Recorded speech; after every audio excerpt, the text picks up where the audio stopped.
بسم الله الرحمن الرحيم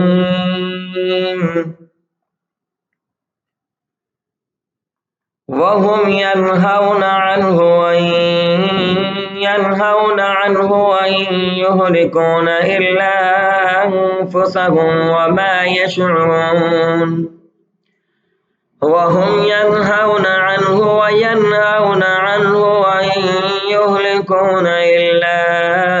أنفسهم وما يشعرون ولو ترى إذ وقفوا على النار فقالوا يا ليتنا نرد ولا نكذب بآيات ربنا ونكون من المؤمنين بل بدا لهم ما كانوا يخفون من قبل ولو ردوا لعادوا لما نهوا عنه وإنهم لكاذبون وقالوا إن هي إلا حياتنا الدنيا وما نحن بمبعوثين ولو ترى إذ وقفوا على ربهم قال أليس هذا بالحق قالوا بلى وربنا قال فذوقوا العذاب بما كنتم تكفرون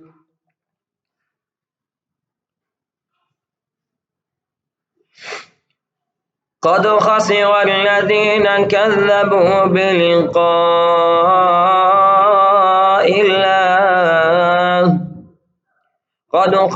الذين كذبوا بلقاء الله حتى إذا جاءتهم الساعة بغتة قالوا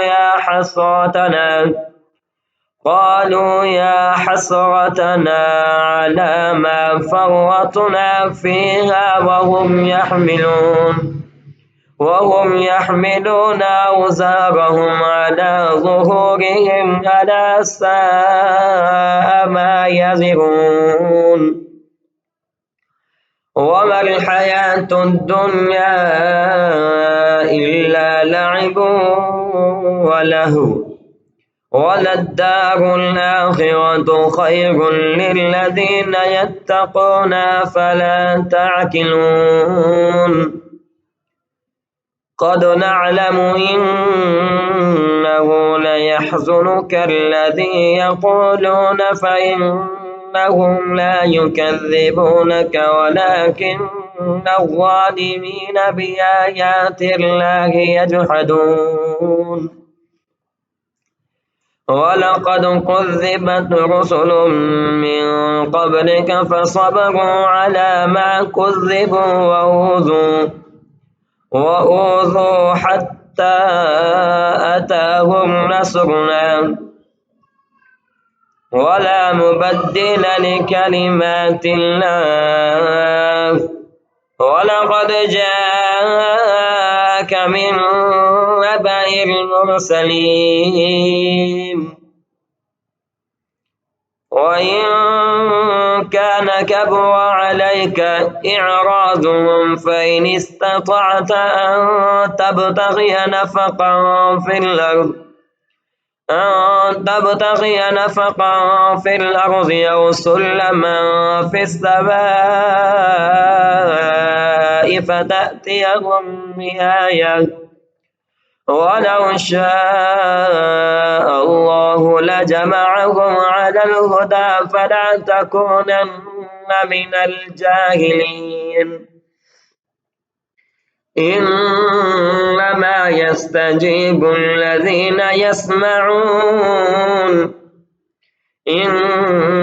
يستجيب الذين يسمعون والموتى يبعثهم الله ثم إليه يرجعون وقالوا لولا نزل عليه آية من ربه قل إن الله قادر على أن ينزل آية ولكن أكثرهم لا يعلمون وما من دابة في الأرض ولا طائر يطير بجناحيه إلا أمم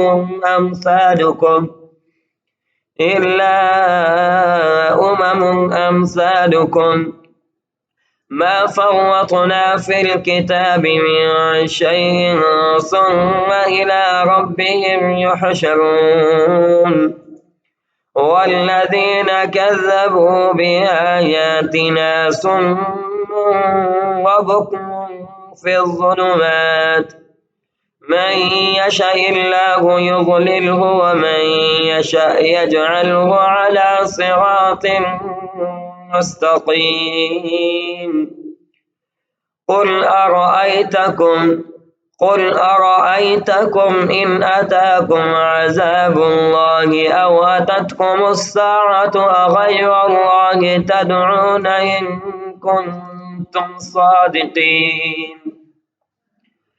بل إياه تدعون فيكشف ما تدعون إليه إن شاء وتنسون ما تشركون ولقد أرسلنا إلى أمم من قبلك فأخذناهم بالبأساء والضراء لعلهم يتضرعون فلولا إذ جاءهم بأسنا تضرعوا ولكن قست قلوبهم وزين لهم الشيطان ما كانوا يعملون فلما نسوا ما ذكروا به فتحنا عليهم أبواب كل شيء حتى إذا فرحوا بما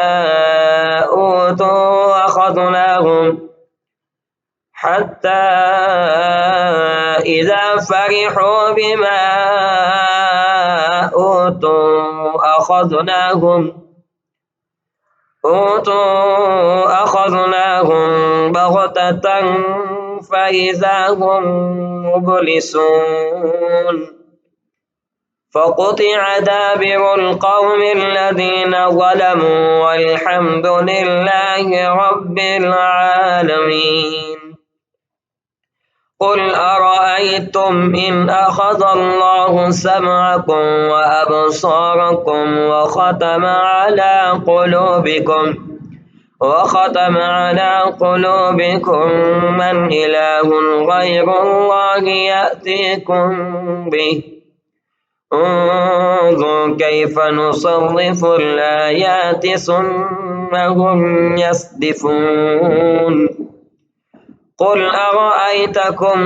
أرأيتكم إن أتاكم عذاب الله بغتة أو جهرة هل يهلك إلا القوم الظالمون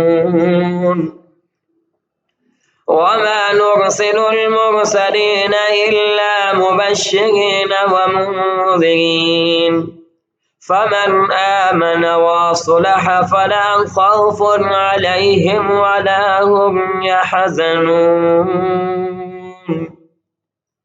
صدق الله العظيم.